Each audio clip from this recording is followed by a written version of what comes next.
Sir, ಈಗ ನಿಮ್ಮ ಪಕ್ಷದಲ್ಲಿ ಯಾರು ನಾಯಕರಿಲ್ವಂತೆ, ನೀವು ಯಾವ ಸಮಸ್ಯೆಗಳು ರೈಸ್ ಮಾಡ್ತಿಲ್ವಂತೆ, ನಾಯಕರು ನಿಮ್ದೇನು ಸಮಸ್ಯೆ ಆಗ್ತಿದೆ ಅಂತ ಹೊಂದಾಣಿಕೆ ಕೊರತೆ ಆಗ್ತಿದೆ, ನೀವು ಬಿಜೆಪಿ ನಿಮ್ ಪ್ರತ್ಯೇಕವಾಗಿ ಗುರ್ಸ್ಕೊಂತಾ ಇಲ್ಲ ಅಥವಾ ಬಿಜೆಪಿ ಹೋರಾಟ ಮಾಡ್ತಾ ಇದ್ರ, ಯಾಕೆ ಹೊಂದಾಣಿಕೆ ಕೊರತೆ ಯಾಕೆ? ಶಾಸಕರೇ ತಮ್ಮ ಮೇಲೆ ಕುಮಾರಸ್ವಾಮಿ ದೂರು ಕೊಟ್ಟಿದ್ದಾರಂತೆ ಸರ್. ಕೊರತೆ ಇದೆ, ಸಮರ್ಪಕವಾಗಿ ಸದನದಲ್ಲಿ ಉತ್ತರ ಕೊಡ್ತಿರುವಂತೆ ನೀವು ಶಾಸಕರು ಮೀಟ್ ಮಾಡ್ತಾ ಇಲ್ಲ ಅಂತ ಹೇಳಿ ಇಲ್ಲ, ಅವ್ರದ್ದೊಂದು ಪ್ರಶ್ನೆ ಬರಲಿಲ್ಲ ಅನ್ನೋ ದೃಷ್ಟಿಗೆ ಅದನ್ನ ಒಂದು ವ್ಯಕ್ತಪಡಿಸಿದ್ರು. ಅದರಿಂದ ಅದೇನಿಲ್ಲ, ಸರಿ ಮಾಡಿಕೊಂಡು ಎಲ್ಲರೂ ಕೂಡ ಅವರೆಲ್ಲೋ ಮದುವೆಗೆ ಹೋಗೋದಿತ್ತು, ಹಾಗಾಗಿ ಒಂದು ಪ್ರಶ್ನೆ ಕೊಟ್ಟಿದ್ರು, ಅದು ಅವರು ಬರ್ಕೊಟ್ಟಿಲ್ಲ ಅಂತ ಸ್ಪೀಕರ್ ಅದನ್ನು ಅಲೌ ಮಾಡಲಿಲ್ಲ.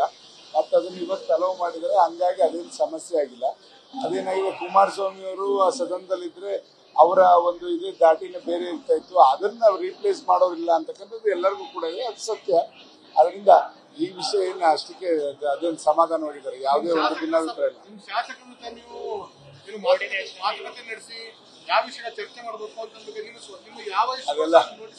ಅದೆಲ್ಲ ಇವತ್ತು ಸಂಜೆ JDLP ಮೀಟಿಂಗ್ ಕರೆದಿದ್ವಿ, ಅದ್ರಲ್ಲಿ ಕೂತ್ಕೊಂಡು ಚರ್ಚೆ ಮಾಡಿ ಅದನ್ನ ಸರಿ ಮಾಡ್ಕೊಟ್ರು. ಅದರಲ್ಲೇನು ಭಿನ್ನಾಭಿಪ್ರಾಯ ಕರೆದಿದ್ವಿ, ಮೊದಲೇ ಕರೆದಿದ್ವಿ. ಅವಾಗ ಮೊದಲು ಬರೋರು ಇರಲಿಲ್ಲ, ಕೆಲವರು ಬಂದಿರಲಿಲ್ಲ, ಹಾಗಾಗಿ ಆ ಥರ ಸಮಸ್ಯೆ ಆಗಿತ್ತು. ಇವತ್ತೆಲ್ಲ ಸರಿ ಹೋಗ್ತದೆ ಅಂತದ್ದು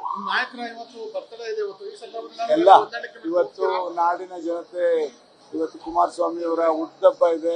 ಎಲ್ಲರ ಪರವಾಗಿ ಕೂಡ ಅವ್ರಿಗೆ ಭಗವಂತ ಆರೋಗ್ಯ ಆಯಸ್ಸನ್ನ ಕೊಡ್ಲಿ ಅಂತ ನಾವೆಲ್ಲರೂ ಕೂಡ ಕೇಳ್ಕೊಂಡು, ಮತ್ತೆ ಇಡೀ ದೇಶದಲ್ಲೇ ಅವರು ಉತ್ತಮ ರೀತಿಯಲ್ಲಿ ಒಂದು ರಾಜಕೀಯ ಸೇವೆ, ಸಮಾಜ ಸೇವೆಯನ್ನು ಮಾಡ್ಕೊಂಡು ಹೋಗುವಂಥದ್ದು, ಮತ್ತೆ ರಾಜ್ಯಕ್ಕೂ ಕೂಡ ಉತ್ತಮ ರೀತಿಯಲ್ಲಿ ಕೊಡುಗೆಯನ್ನು ಕೊಡ್ಲಿ ಅಂತಕ್ಕಂಥದ್ದು, ಆ ಭಗವಂತ ಅವರಿಗೆ ಹೆಚ್ಚಿನ ಆರೋಗ್ಯ ಮತ್ತು ಆಯಸ್ಸನ್ನು ಕೊಡ್ಲಿ ಅಂತಕ್ಕಂಥದ್ದು ಭಗವಂತನಲ್ಲಿ ಪ್ರಾರ್ಥನೆ ಮಾಡ್ತಾರೆ.